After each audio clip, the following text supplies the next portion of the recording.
Olá, queridos irmãos e irmãs, tudo bem com vocês? A paz do Senhor Jesus Cristo? Espero que vocês estejam bem. Meu nome é João Marcos. Antes de começar essa aula, eu queria me apresentar para vocês.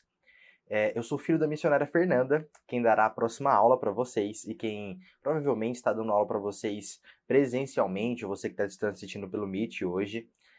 Sirvo na igreja Proclamai em Goiânia, sou pastoreado pelo pastor Natanael Ribeiro, onde na igreja sirvo tanto como presbítero, como também diretor e professor no seminário Provai Vede. Tenho formação acadêmica no processo já de término do meu curso superior em teologia pela Faculdade Assembleana do Brasil. Estou no processo de entregar o trabalho de conclusão de curso.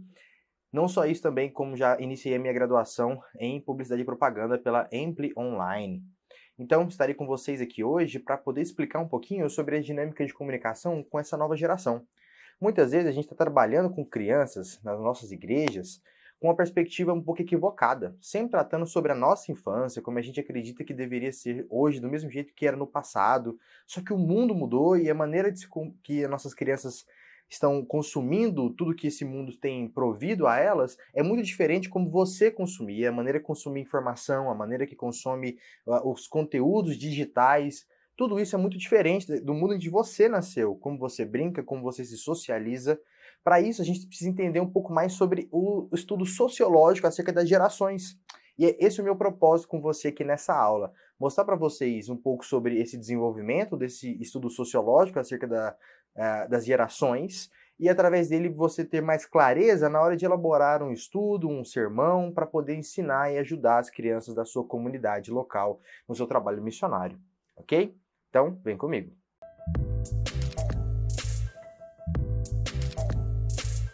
Bom, quem nunca ouviu essa frase dos pais ou dos avós? Na minha época. E você, já se pegou repetindo essas palavras também para as crianças lá da sua igreja? É incrível pensar como o mundo muda em curtos períodos de tempo. A cada geração mudam as formas de se relacionar, de se comunicar, até mesmo de trabalhar e de enxergar a realidade. Nos últimos anos, as mudanças vêm se tornando cada vez mais rápidas e profundas. Isso está ligado aos avanços tecnológicos e influencia diretamente nas nossas crianças, que antes mesmo de andar, já estão conectadas e interagindo com aparelhos digitais. Como compreender e educar essas crianças que chegam ao mundo já tão diferentes do que conhecíamos quando nós éramos pequenos? Muitos estudos já foram realizados sobre a chamada geração alfa, que engloba todas as crianças nascidas a partir de 2010. A seguir, você vai descobrir as principais características dos alfas e compreender melhor como a visão de mundo desses pequenos influenciará o futuro de todos nós e das nossas comunidades. Vamos lá agora para as diferenças entre essas gerações.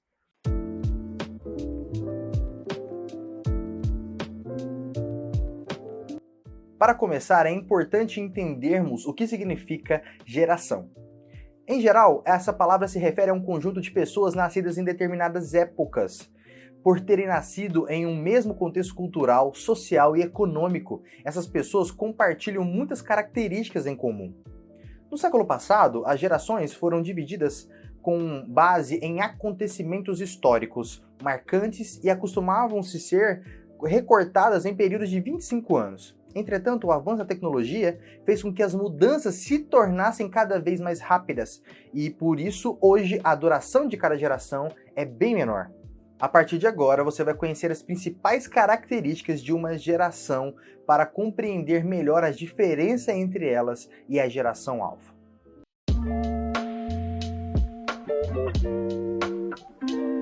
Vamos conhecer agora a geração X, que nasceu entre 1960 e 80. A chamada geração X inclui pessoas nascidas após o chamado Baby Boom, período que houve um grande aumento da taxa de natalidade após o final da Segunda Guerra Mundial. Foi marcada pelo questionamento de costumes e valores e viu nascer os primeiros computadores. No Brasil, essa geração vivenciou acontecimentos como as diretas já e o fim da ditadura. Algumas das principais características da geração X são preocupação em fazer carreira, buscar por seus direitos, maturidade e a busca pela individualidade sem abandonar a convivência em grupo.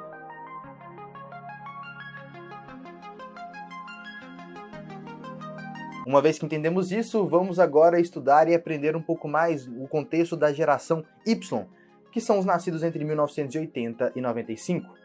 Filhos da geração X, a geração Y viveu desde cedo um mundo globalizado, também conhecidos como os Millennials. Eles passaram pelo intenso desenvolvimento da tecnologia, a popularização da internet em 1990 também. Eles cresceram em uma época de muita prosperidade econômica e as crianças em geral tiveram condições financeiras muito melhores do que seus pais, tendo acesso a TV a cabo e a computador e videogame, por exemplo. Algumas das principais características dessa geração são o otimismo, o imediatismo, o hábito de fazer várias tarefas ao mesmo tempo, gosto por novas tecnologias, buscar por propósito e flexibilidade no trabalho, preocupação com o meio ambiente e por causas sociais também.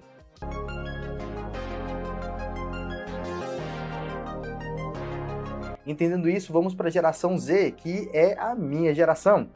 Eles nasceram entre 1995 e 2010. A geração Z é muito familiarizada com as tecnologias móveis, que estão conectadas com todas as partes de suas vidas. Os primeiros integrantes dessa geração já são adultos e nunca viram o mundo sem a presença de computadores, tablets e celulares. Em relação à carreira, essa geração não acredita na ideia de exercer uma mesma função para o resto da vida dela. As principais características da geração Z são a ansiedade extrema, responsabilidade social e desapego de fronteiras geográficas. São inovadores, criativos, conectados e desejam criar formas colaborativas. Entendendo esses contextos, vamos agora para a geração alfa, que é as crianças que você vai encontrar aí na sua comunidade e as crianças que você vai trabalhar atualmente para poder evangelizá-las. Esse é o desafio. Vamos entendê-las?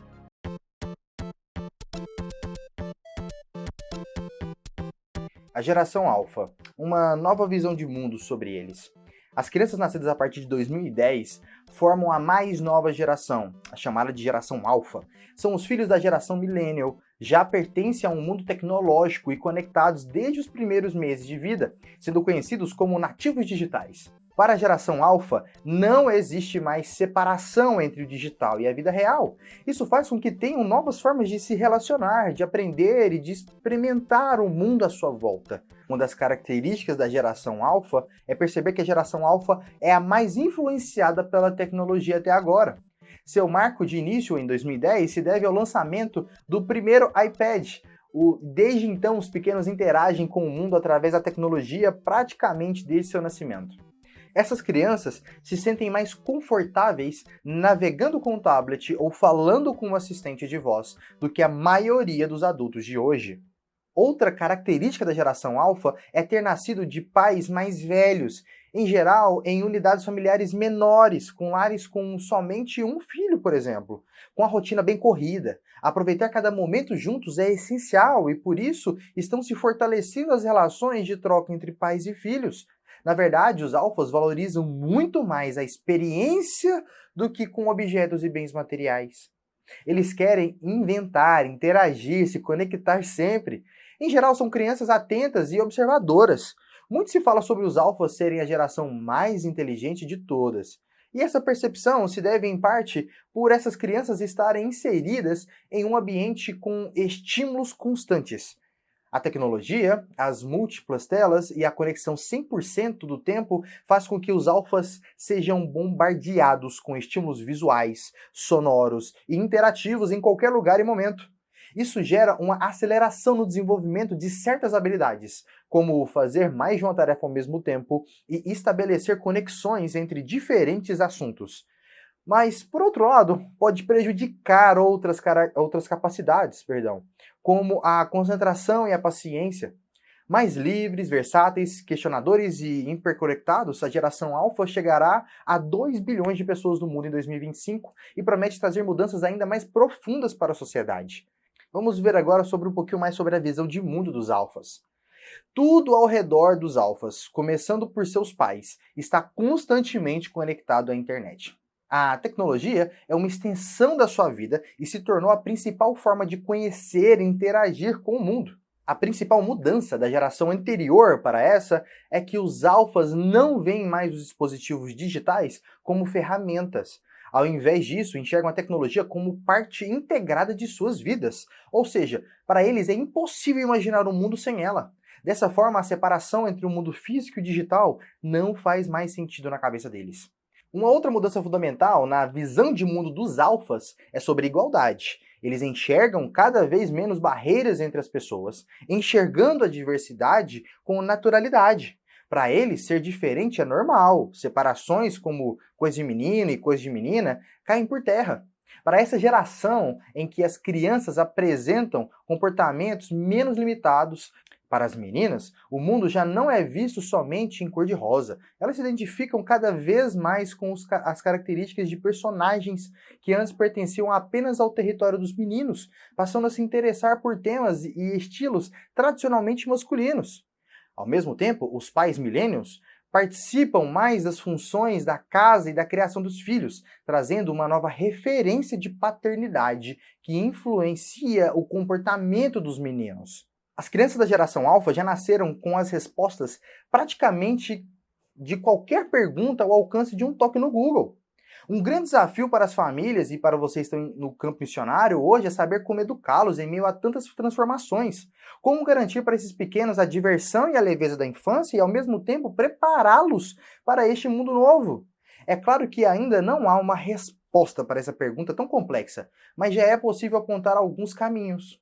Segundo uma pesquisa do Globosat, as crianças alfas reconhecem os pais como seus maiores ídolos, mais do que qualquer super-herói ou youtuber famoso. Isso mostra que mesmo as atividades mais corriqueiras, como brincar ou jantar juntos, são oportunidades valiosíssimas. O tempo em família gera vínculo afetivo em uma época de poucas conexões fora das telas, dando suporte importante para o desenvolvimento emocional dessas crianças. Outro ponto relevante é que os alfas aprendem fazendo. Para eles, o conhecimento é adquirido através da experiência e as escolas precisam oferecer ambientes que estimulem esse tipo de aprendizagem. É essencial incentivar na geração alfa o pensamento crítico e a habilidade de resolução de problemas, para que eles consigam compreender e transformar uma realidade tão complexa como é a deles. Isso vai interferir diretamente, irmãos e irmãs, no trabalho que é desenvolvido na salinha. Se antes nós preocupávamos apenas em levar as crianças para poder pintar, para poder brincar, a gente tem que lembrar agora que esses momentos são preciosíssimos. Porque se essa criança vai para casa, como é o intuito dessa geração, e ficar no tablet, no computador, muitas vezes as pessoas têm uma visão, uma percepção meio utópica de que só proibi-las vai resolver. Elas sempre terão acesso, seja na escola, seja na casa de um parente, elas sempre terão acesso às ferramentas. Isso não quer dizer que o melhor trabalho é cortar isso dessas crianças ou incentivar que os pais façam isso. O melhor trabalho que a gente pode desenvolver na educação infantil na nossa comunidade é incentivar os pais a valorizarem esses momentos. Não só isso, a gente aprender a usar de melhor maneira as reuniões infantis durante as pregações de melhor maneira. Muitas vezes, em muitas igrejas, o que acontece? As pessoas tiram as crianças no momento do sermão para poder que a igreja preste mais atenção, mas só que quando leva para a salinha, leva para pintar um desenho bíblico apenas, leva para poder brincar, distraí-las enquanto o culto está ocorrendo. Isso é contrário com os estímulos que essa geração precisa receber. Nós precisamos inseri-las em como não só contar histórias da melhor forma, mostrar um desenho animado naquele momento que nós teremos com ela, mas como fazer com que ela possa interagir com outras crianças da igreja, com você também, de maneira que elas possam procurar as respostas, os questionamentos bíblicos que vocês têm que levantar, para poder ajudar a fixar o conhecimento bíblico na cabeça delas, para ajudar a mostrar para elas que elas também estão contribuindo com o reino de Deus. Elas fazem parte do reino de Deus, mas uma criança não faz parte do reino de Deus você colocando ela para pregar num culto, você colocando ela para poder ficar cantando no culto. O ministério infantil é o nome que nós damos para as pessoas que trabalham no ministério infantil. Não é um ministério que a criança precisa exercer na igreja. As crianças são imaturas, as crianças são crianças ainda, elas não têm maturidade bíblica, teológica, não têm capacidades ainda para poder ter a responsabilidade de transmitir a palavra para a igreja. Essa é uma responsabilidade nossa, inclusive, com essas crianças. Então, quando a gente fala sobre ministério infantil, não é pegar uma criança ou um pregador mirim. Isso não existe no contexto bíblico. Isso não existe. O que a gente precisa fazer é aprender a gerar estímulos, que a missionária Fernanda vai ensinar vocês a fazerem isso, fixando a atenção delas, mas o meu trabalho aqui é alertar vocês desses trabalhos que vocês precisam executar. livrar vocês de questões que vão contrário ao que nós acreditamos. Nós acreditamos no princípio da reforma protestante que diz só a Escritura, somente a Escritura. E a Escritura não nos dá aval de pegar crianças e transformá-las em pregadores mirins, cantores mirins. Não é assim que a gente vai garantir o processo de educação e fixação da vida cristã no coração delas. Não. Nós fazemos isso através de entender essa geração, entendendo quais são os estímulos que elas estão acostumadas e aprendendo a aproveitar os momentos oportunos, como os estudos sociológicos já nos garantem, sobre aproveitar melhor esse momento juntos.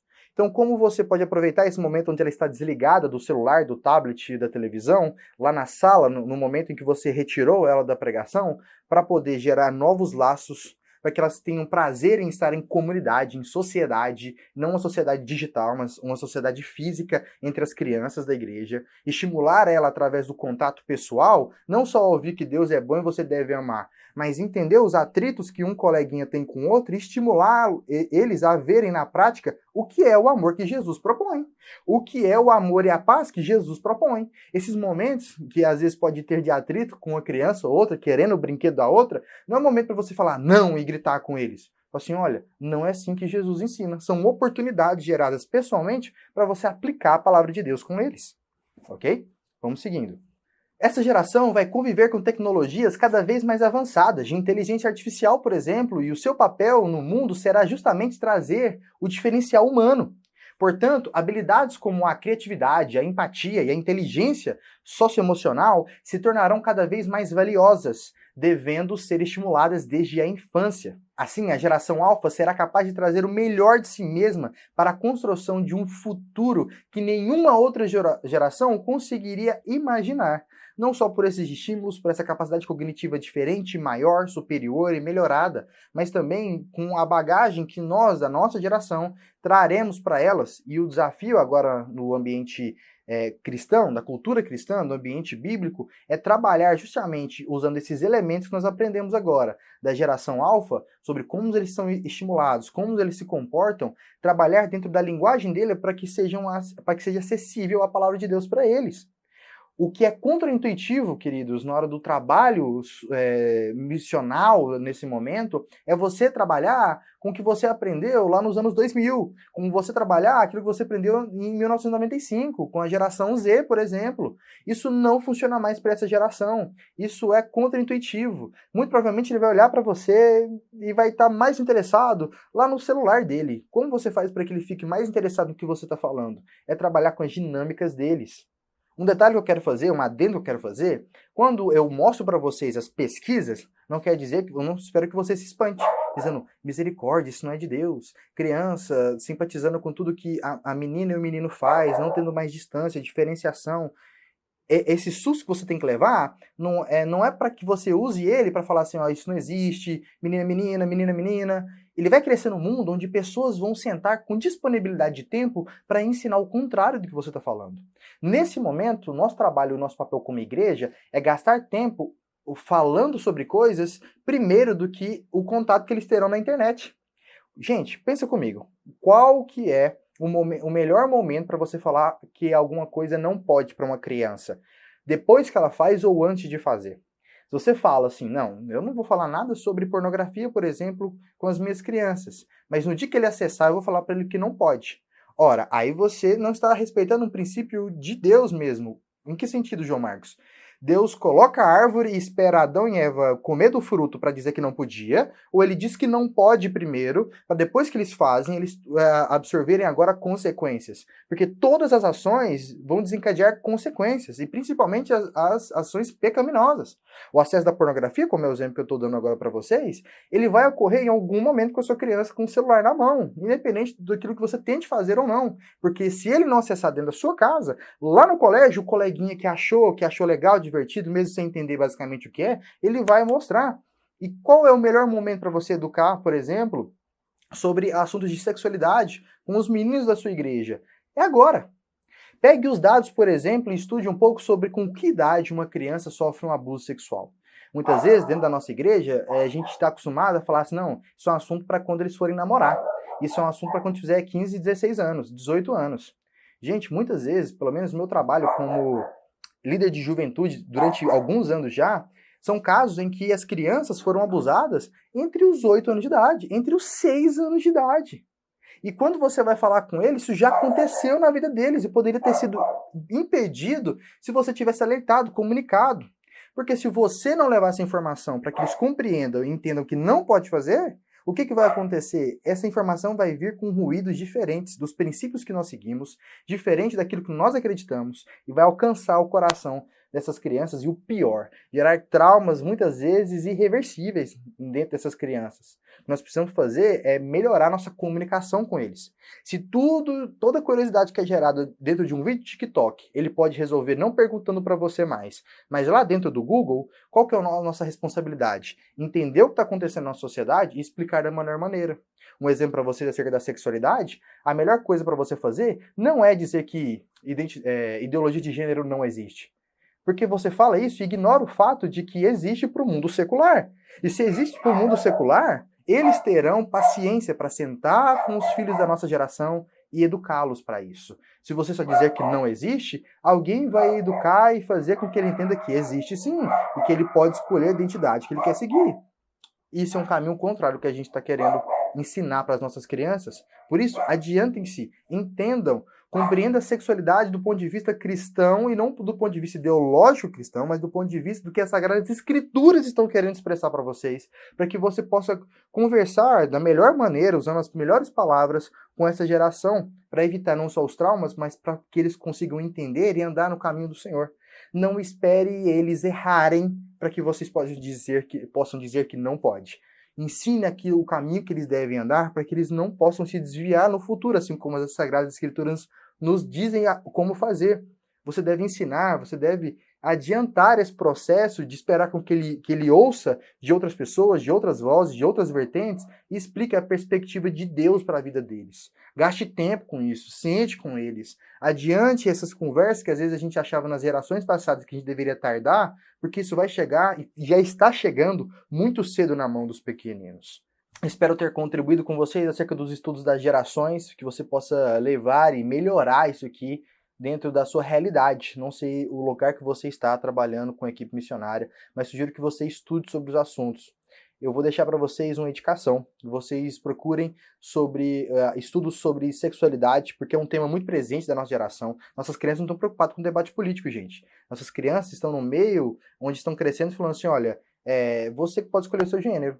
Você não nasceu menino, você não nasceu menina. Você pode escolher o que você quiser. Se você é homem, se você é mulher, se você é binário, se você é não binário.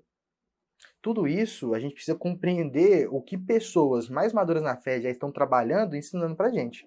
Eu recomendo que vocês pesquisem sobre o Labri, aquilo que o Guilherme Carvalho tem falado sobre sexualidade, aquilo que o Invisible College e o Pedro Dutti têm falado sobre sexualidade. Vocês possam buscar aí na internet, no Google, ver tudo no YouTube, tudo no site deles, o que eles estão produzindo para a igreja brasileira, para que vocês possam ser abençoados e não só isso, poder abençoar a geração que está sob responsabilidade de vocês. Porque nós temos que lembrar, o Senhor cobrará de nós toda a alma que nos foi responsabilizada. Amém?